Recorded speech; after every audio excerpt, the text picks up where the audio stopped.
Income tax বা আয়কর দফতরের কড়াকড়ি নাকি বাড়ছে। শুধু তাই নয়, আগামী দিনে সাধারণ মানুষের ব্যাংক অ্যাকাউন্ট, ইমেল বা সোশ্যাল মিডিয়া অ্যাকাউন্টে সরাসরি নজরদারি চালাতে পারবে আয়কর দফতর। সোশ্যাল মিডিয়ায় এমনই এক দাবিকে ঘিরে তৈরি হয়েছিল ব্যাপক বিভ্রান্তি। এবার সেই দাবি নিয়ে বিস্তারিত ফ্যাক্ট চেক প্রকাশ করল কেন্দ্রীয় সরকারের তথ্য সংস্থা প্রেস ইনফরমেশন ব্যুরো। পিআইবি স্পষ্ট জানিয়ে দিয়েছে, সোশ্যাল মিডিয়ায় ছড়িয়ে পড়া ওই দাবি ভ্রান্ত এবং বিভ্রান্তিকর।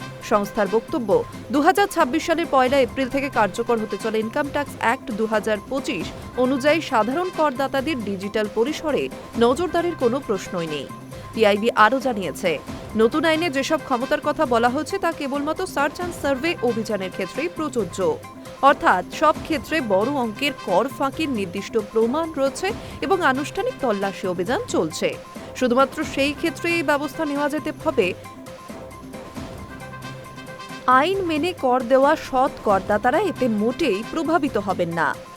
তাদের আরও বক্তব্য, যতক্ষণ না কোনো করদাতার বিরুদ্ধে গুরুতর কর ফাঁকির প্রমাণের ভিত্তিতে আনুষ্ঠানিক সার্চ অপারেশন শুরু হচ্ছে, ততক্ষণ আয়কর দফতরের কোনো ক্ষমতাই নেই কারো ব্যক্তিগত ডিজিটাল পরিসরে ঢোকার।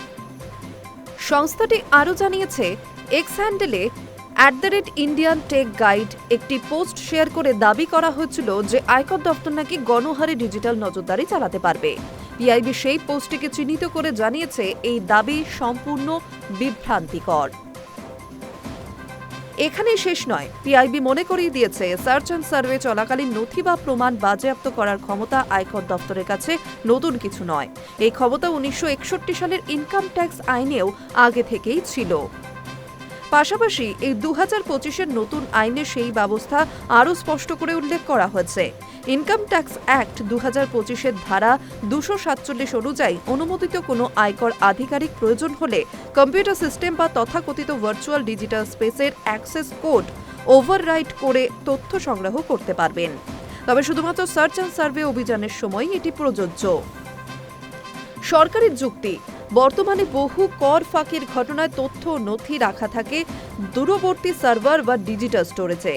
সেই কারণে আদালতে কর ফাঁকি প্রমাণ করা এবং ঠিক কত টাকা ফাঁকি দেওয়া হয়েছে তা নির্ধারণ করতে ডিজিটাল অ্যাকাউন্ট থেকে প্রমাণ সংগ্রহ অত্যাবশ্যক হয়ে উঠেছে।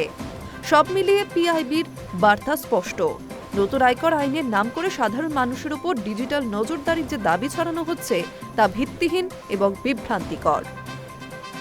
High news network.